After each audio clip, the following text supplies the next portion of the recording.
Today, I will tell a story set in the seas west of Taiwan. However, the story begins thousands of years ago with geological activity.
From the birth of our planet, a force has continually changed the face of the Earth without stopping. It is known as tectonic movement. About 17 million years ago, a rupture in the Earth's surface was formed here due to surface tension, and burning magma flowed out from the center of the Earth time and again. This occurred about 8.2 million years ago when the volcanic activity stopped in the region known as Dongyuping today. For me, the tectonic movement that happened here was nothing compared to all the plate tectonics that happen around the world, but thousands of years of weathering have sculpted rich basaltic geological scenes in these islands.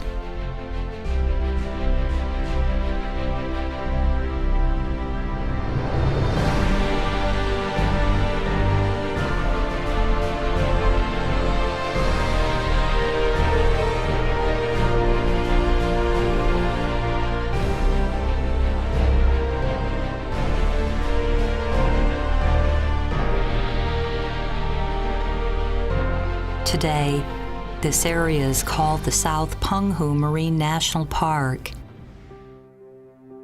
Here, I saw the changes that occur when man and nature coexist. Bare rock walls and low grasslands are what I remember of these southern islands. Due to low rainfall and strong winds that hold high salt contents, the lands here are not friendly to terrestrial animals. This means that the life forms on these islands have strong survival mechanisms and need few resources to satisfy themselves. They can live here because they don't need much to survive.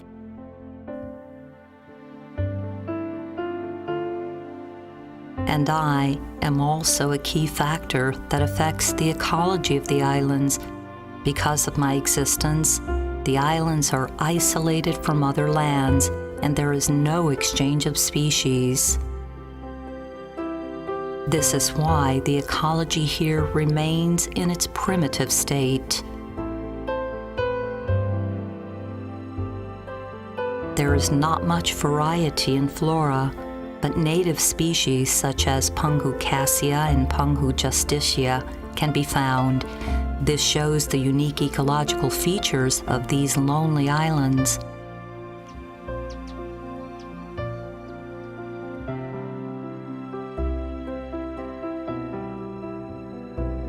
But there are, in fact, species that can cross geographical barriers, the birds.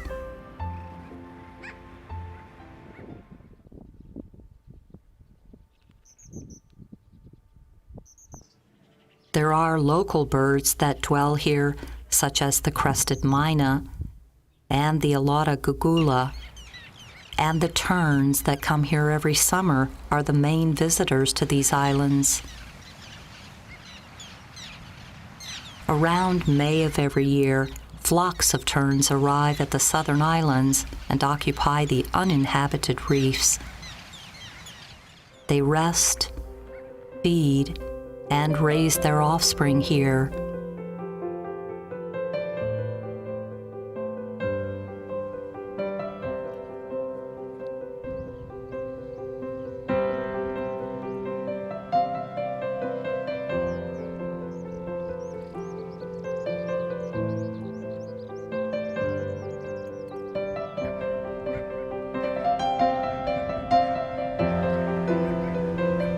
They know that around this time schools of fish known as Stratoloides bleecker migrate here, which provide an excellent food source for their chicks.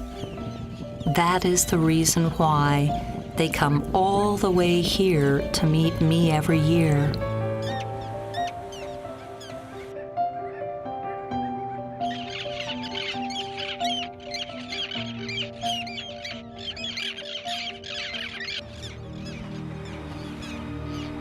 As I watch the newborns spread their wings, it is soon time to say goodbye. I was by their side during the most crucial moments in their lives, so it is hard to say goodbye. It's as if they were my own children. I look forward to seeing them again next year.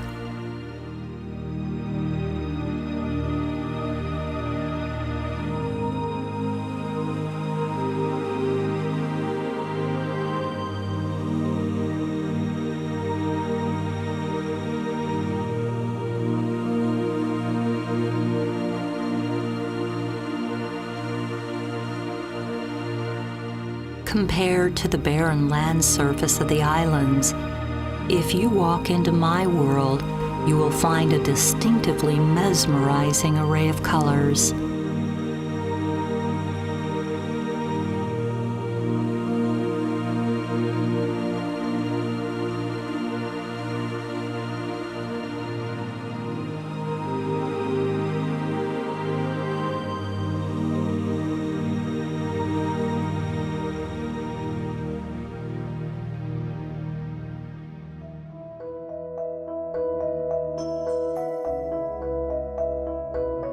Such vitality did not occur by chance.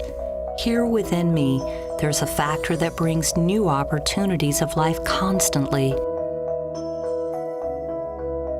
The currents.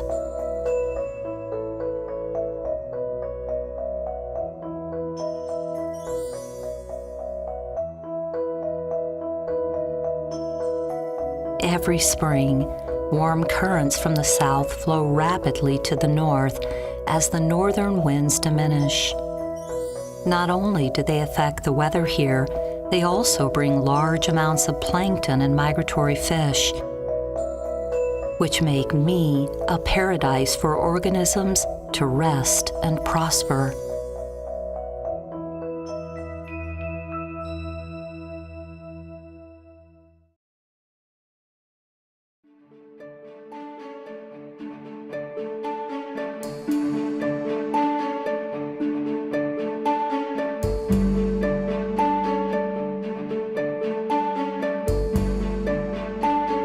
About 150 types of coral can be found here, and they cover large areas of the seabed. In the seas off of Dongyuping and Xiyuping, the most common corals are the leaf-shaped chalice coral, the table-shaped Acroporia hyacinthus, and the branching Acroporia divaricata. They intertwine and form large coral populations.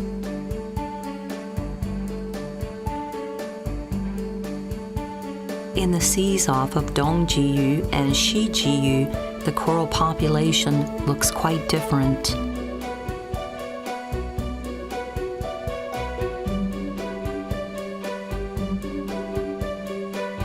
The dense distribution of corals provides a comfortable home for all sorts of fish and invertebrates.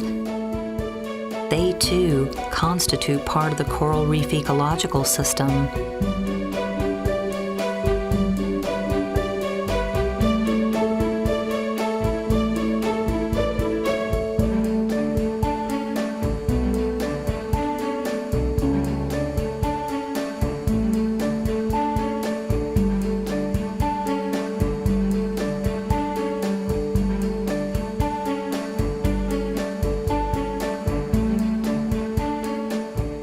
A wide array of invertebrates also serve distinctive ecological functions and maintain the ecological system.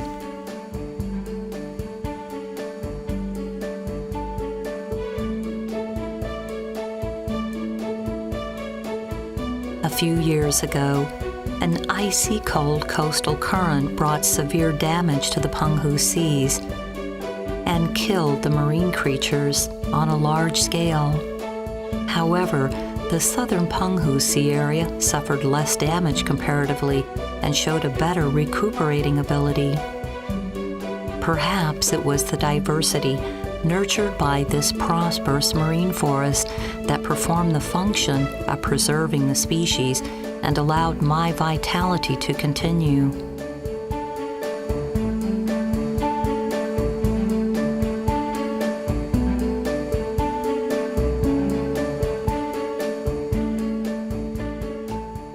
The vast resources that I hold have been the livelihood of mankind since ancient times. Man reaped rich harvests from me with their wisdom and courage. In the process, the once uninhabited islands gradually became an outpost for people, and the original appearance of the islands was changed. As human beings braved the dangerous waters in the Penghu waterway to expand their territory, Dongji finally became a frontline outpost for pioneers. Later on, as maritime traffic grew more frequent, the small island of Dongji, with an area of only 1.5 square kilometers, became a prosperous town with thousands of inhabitants.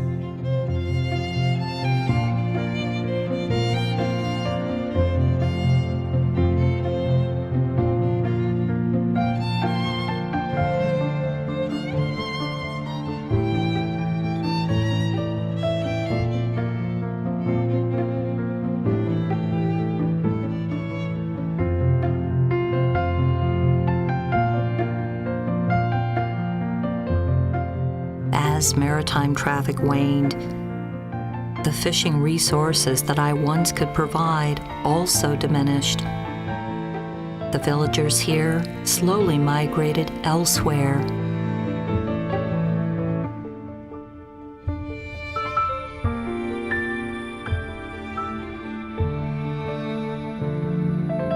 The now modeled blend of Japanese and Western architectures were once a symbol of wealth, but now only the empty houses remain to recall the golden ages of the past.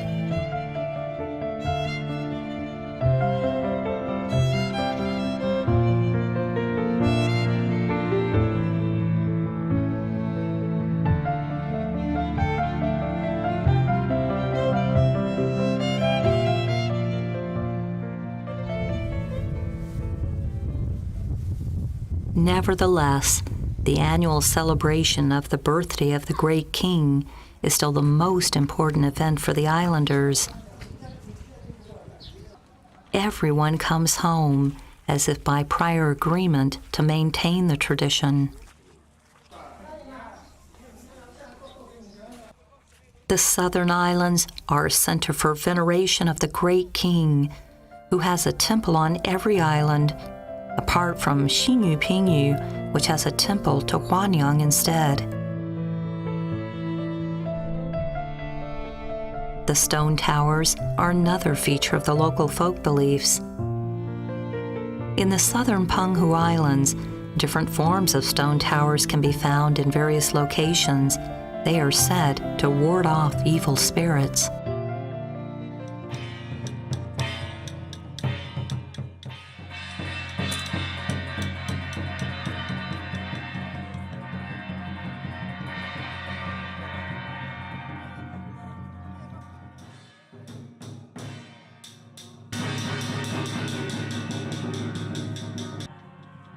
The Great King celebration usually lasts until the early hours of the next morning.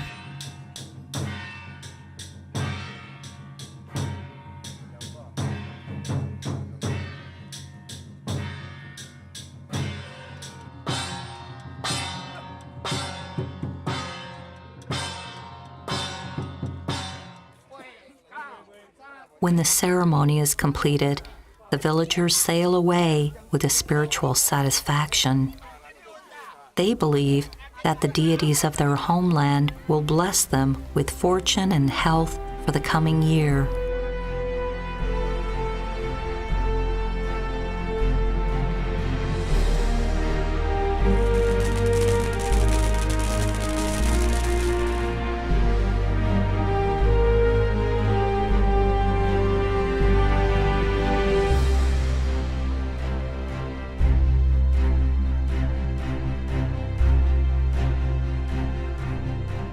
The southern islands, which have shed their past glory, now seem more familiar and closer to me.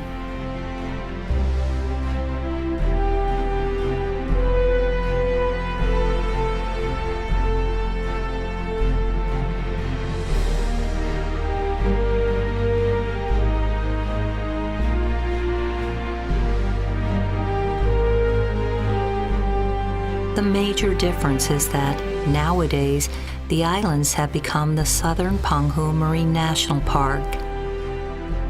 Finally, mankind has reached out with a protective hand from the land towards the sea to care for the living creatures that inhabit the deep blue ocean.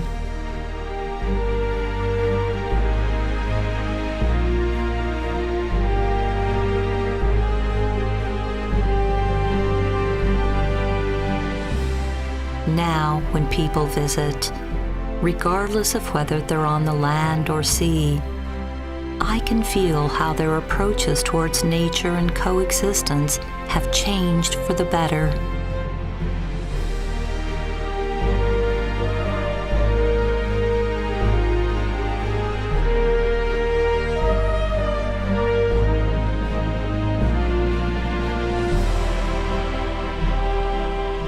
I am the ocean, the endless source of life on Earth. I surround you all day long and protect mankind. Hopefully, in the future, mankind will do the same for me and allow the symphony of the blue seas to play on for all eternity.